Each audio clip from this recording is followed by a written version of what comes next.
Since the very beginning, one of the most prominent features of South America is the Andean mountain range. It is the result of the Nazca Plate and the South American Plate pushing against each other. This range splits into three nearing the Colombian boundary: the Occidental, the Central, and the Oriental Cordilleras, the last one which extends to Venezuela. In between the Cordillera Central and Cordillera Oriental sits the Rio Magdalena, which runs north-south across the country and empties into the Caribbean.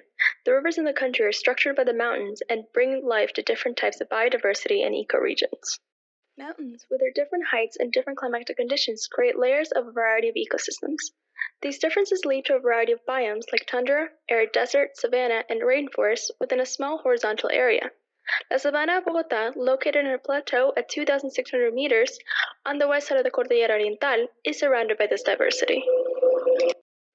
The transformations of La Sabana, both natural and synthetic, have played an integral role in the development of its inhabitants and vice versa, establishing a strong connection between La Sabana's geological timeline and humans' urban timelines. The Sabana of Bogotá was previously a lake containing water from a glacier. Over time, the lake began to drain through the creation of Rio Bogotá, leaving a wetland behind along with fertile soil that is ideal for farming. This land then became home for some indigenous settlements around 12,000 years ago, first within the periphery, later moving inwards to a central point following the drainage of La Sabana. Precisely because of the ideal conditions of the Sabana, the Muiscas settled down in the region. The economy of the Muisca was based on goldsmithing and the trade of manufactured goods, emeralds, salt, and agriculture. The Muiscas were distributed in various chiefdoms, the chiefdom of Sipa being the most powerful, occupying the Sabana and the main salt mine. Their economy, location, and efficient use of La Sabana would later make them highly attractive to Spanish colonizers. Even though a hierarchical society, the Muisca people made communal use of the land, developing sophisticated agricultural methods adapted to the natural conditions of the savanna, for example, cultivating their crops at different heights for irrigation and to avoid flooding. Water also played a major role in transportation. Water systems served as a strong and flexible network for the Muisca, transporting the goods they produced through the Rio Bogotá and then using Rio Magdalena to reach deeper into the region. Adapted to their medium, the Muisca culture is a representation of the man-nature relationship and a connection and coexistence that must exist between them.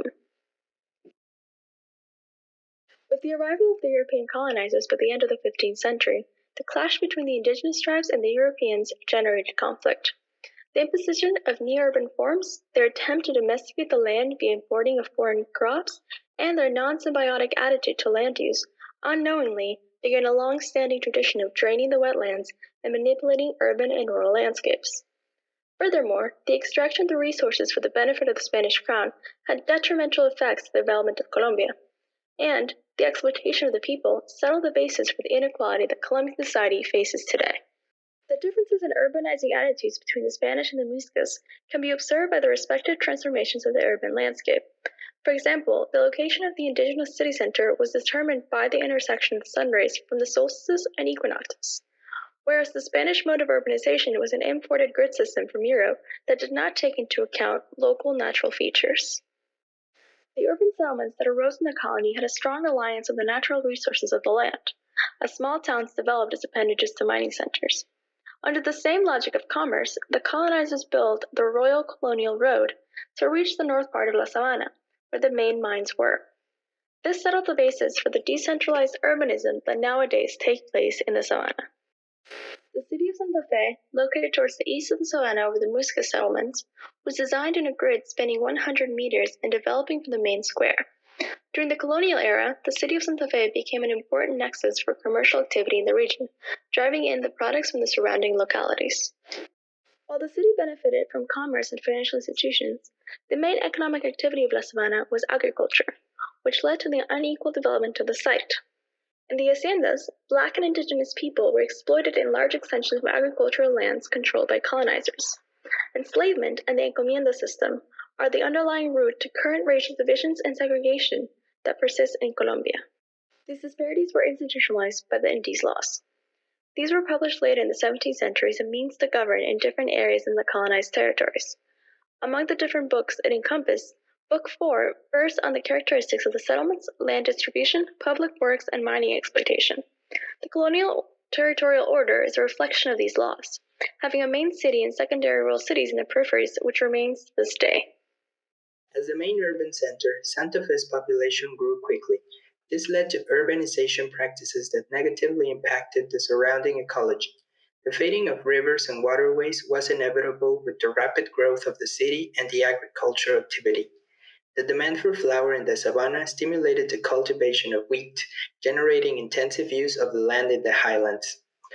In the floodplain ecosystems of the savanna, drains and dams were built, altering the ecological characteristics of the site, causing the wetlands to be oriented toward the maintenance of a pastoral agro-ecosystem that drains and adapts the lands for the sowing of grass near the Bogotá River. Since colonial times, three of its tributaries, the San Francisco, Arzobispo, and San Agustin rivers, served as a sower for the city of Santa Fe. By the end of the 18th century, administrative reforms like the replacement of the creoles from main financial institutions by Spanish officials, the imposition of higher taxes, and monopolization of commerce between the colonies and the crown caused economic tensions and discomfort. The seed for independence was planted, but rooted in a system of racial and social inequalities as well as non-ecological urban ideas. The independence war pushed by the Creole landowners only widened the economic and social divide within the country. There was a shift in the power dynamics of the territories, with the colonial landowners becoming the prominent figures of Colombian society and increasing the inequalities among different classes. As Colombia began to write its own republican history, lingering power dynamics rooted in colonial practices, such as unequal land distribution and slavery, created conflict. These practices, linked to wealth and representation of the Creole landowners, coupled with lack of social mobility, defined the systems of social inequality that generated more than 80 years of civil conflict.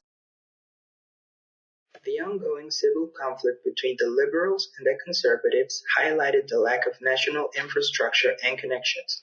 The rural areas of the country remained disconnected and underdeveloped in comparison with the main urban hubs, which continued to grow and embrace industrialization, once again creating inequality. By the end of the century, and despite the civil conflict, Bogotá experienced significant urban growth due to industrialization, which in turn prompted the construction of transportation systems in the 90s. Industrialization generated a vital pattern of urban growth from south to north that later developed into a system of social class segregation. The railway guided the northwest horizontal growth pattern along with the previous dominant longitudinal direction. Following this pattern, a superblock suitable for industrial use met the traditional urban grid along the Calle 22.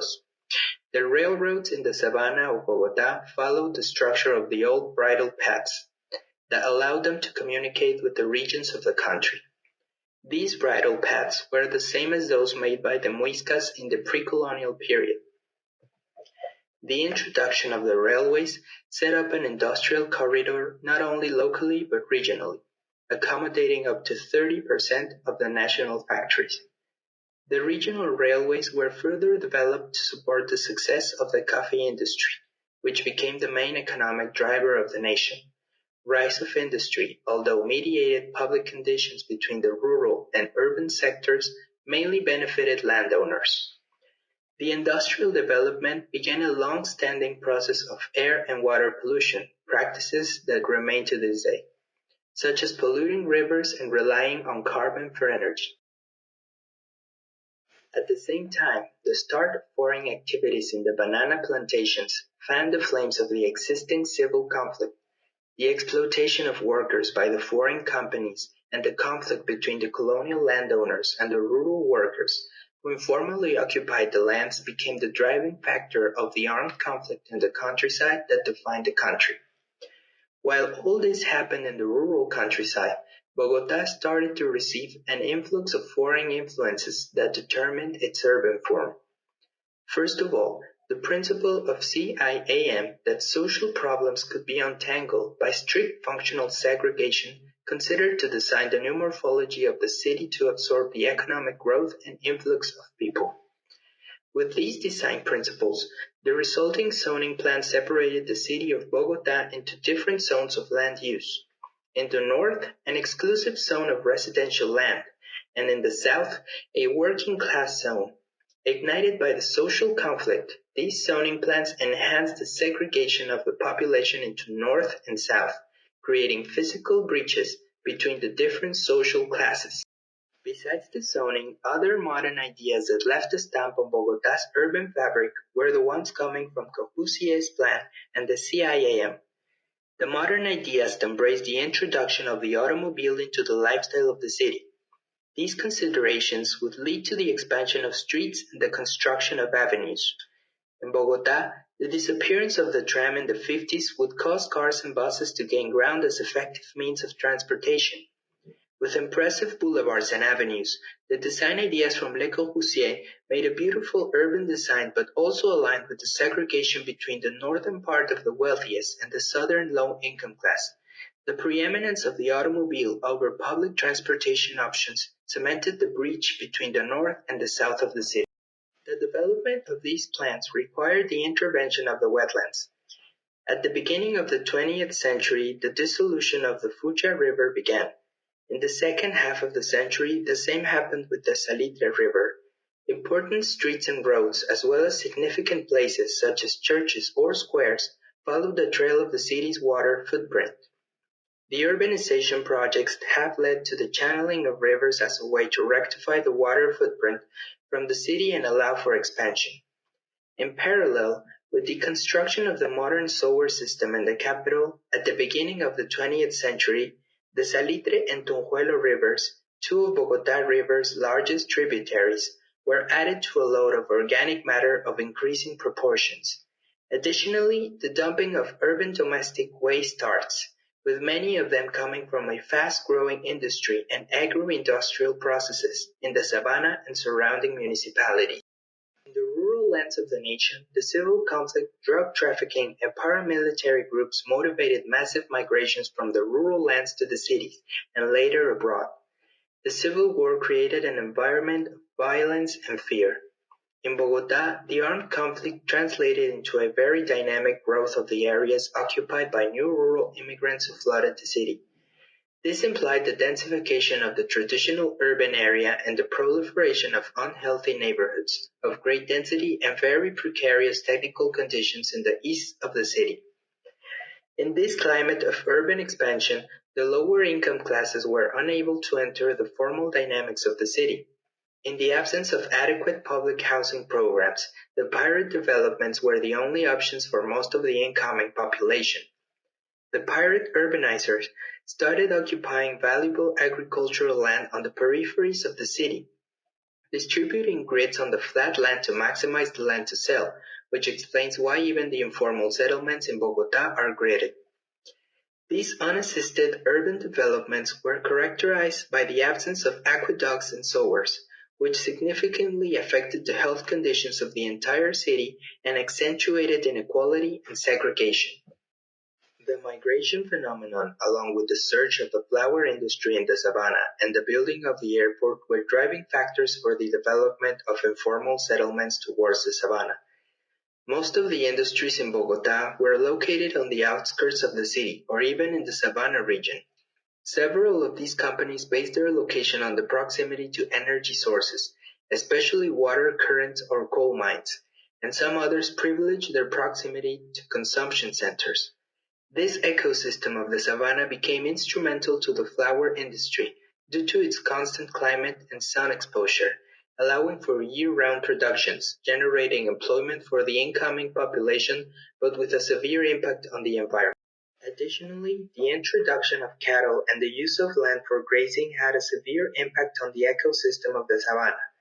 The first modern drainage systems were put in place here in order to make the land more apt for agriculture and livestock.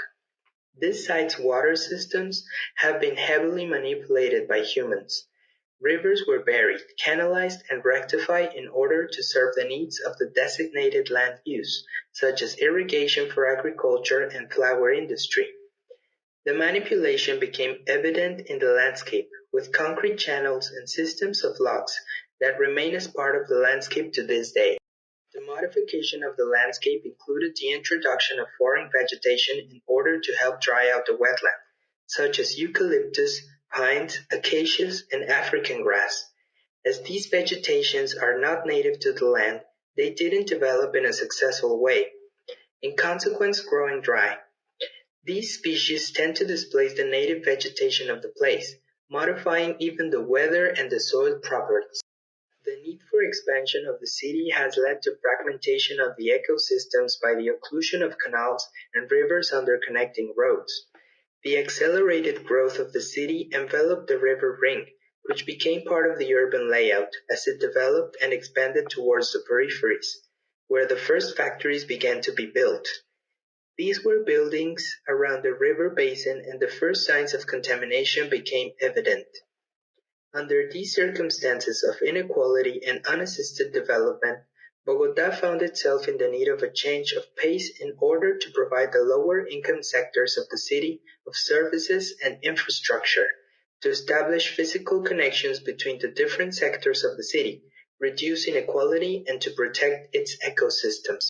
Institutional reforms like the new Constitution of 1999 gave Colombia the structural tools needed to address the main social issues of the urban hubs. Restructuring the government gave more power and independence to the municipalities to generate the urban plans for their territories. The recovery of Bogotá implied a highly qualified leadership. The subsequent actions of the mayors of Bogotá pushed the city forward. A series of financial reforms optimized the funding mechanism of the city. A smart campaign helped develop a culture of citizenship and appreciation for urban life, and a strategic plan for urban development focused on providing educational and cultural infrastructure in the lower-income settlements while providing the city of public spaces, connections, and a top-tier public transportation system. These upgrades to Bogotá sparked a new wave of migration from the rural areas, which remained underdeveloped. This time, Bogotá wasn't a refugee for the rural population fleeing from violence, but a beacon of hope and development for a better life. Nowadays, Colombia is the fourth biggest economy in Latin America. The tertiary sector provides up to 20% of the total GDP of the nation, namely in the fields of commerce, manufacturing, mining, and agriculture, which still drive the economy. The Bogotá Cundinamarca region generates more than a third part of the national GDP, being the most important city of the country. The main driving sectors of the economy are commerce, public administration, the real estate market, manufacturing activities, construction, and agriculture. With favorable economic conditions, the city faces a crucial moment of its history, aiming to reduce a structural inequality that has affected it over the past centuries. Accordingly to its economic development, Colombia has become one of the most populated nations in the region. Just past February, the nation reached 50 million inhabitants. Bogotá, with 7.7 million inhabitants, is the most populated city of the country. The ongoing migratory crisis from Venezuela has contributed greatly to the demographic boom of Bogotá, putting a lot of pressure on the expansion areas of the savannah. Demographic indicators reveal how MOSQUERA has been an epicenter of urban growth. With an intense increase in population, the demand for housing and the generation of informal settlements have increased exponentially in the region. This rapid increase in urban population and density demands the supply of quality open spaces to the city. Urbanization and suburbanization in Bogotá and its surrounding municipalities have increased rapidly and has eroded open spaces. Bogotá is characterized by this high population, urbanization, and density compared to other cities. And the seriousness of such urban problems requires securing quality open spaces that allow for cultural activities, public health, and for the assistance of the informal settlements. Along with the demographic boom, the municipality of MOSQUERA has been going through an aggressive process of industrialization. The economic incentives of industrial activity and the real estate market resulted in the unassisted occupation of valuable agricultural land. The industrial activity has a heavy impact on the ecosystems of the savanna, with the contamination coming from the agricultural residual water that introduces pesticides and fertilizers to the rivers, the introduction of toxic industrial waste, and through untreated city wastewater. Alongside the industries, the settlements in MOSQUERA are infounded in inequality due to the lack of services, public spaces, and transportation. This process of segregated, unassisted development finds parallel in other phenomena the savanna has been facing, which helps to understand segregation under another light.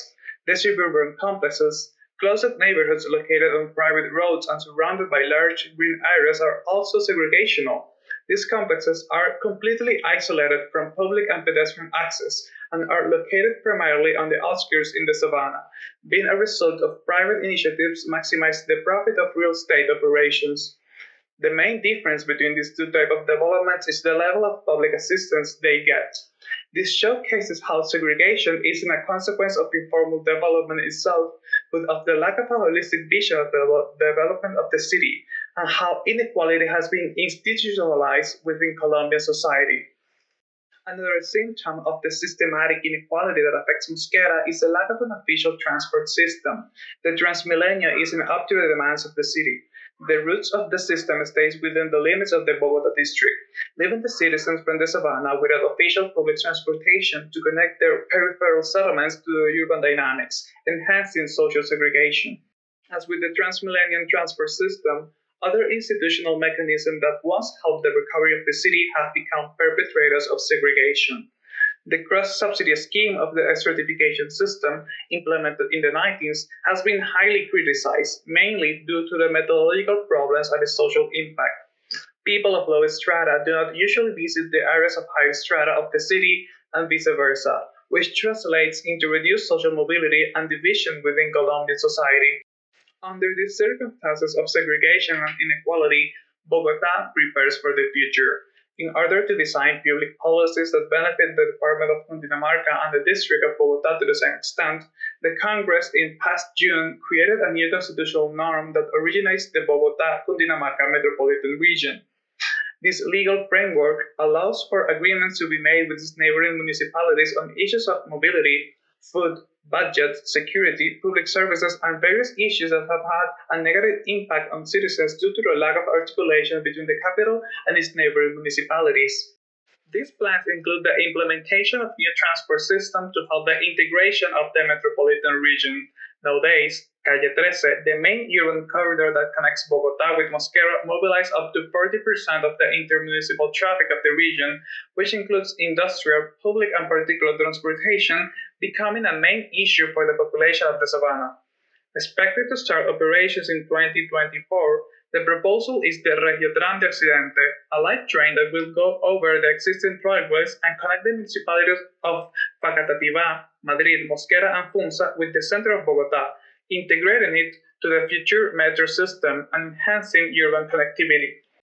In the face of a more centralized planning, some sectors fear that these measures deny citizen participation and municipal autonomy, affecting indigenous ancestral land and people for favoring real estate speculation in the savannah. These concerns ally with one of the main issues of Colombian society, the land distribution. In Colombia, access to land has historically been a great source of political power and social conflict, as well as a key determinant in the productivity of the rural economy. In this country, most of the social and military conflicts to date are framed in the agrarian field due to the problem of land tenants, inequality, and speculation. Within the problem of the land distribution, the responsible and ecological use of it is the main concern in the Bogotá metropolitan region. The recent developments haven't showcased an interest in the preservation of the ecosystems of the savannah, nor to address the social divide that affects the city. Development has favored obtaining land profits, therefore, it has created more segregation and fragmenting the city and its ecosystem.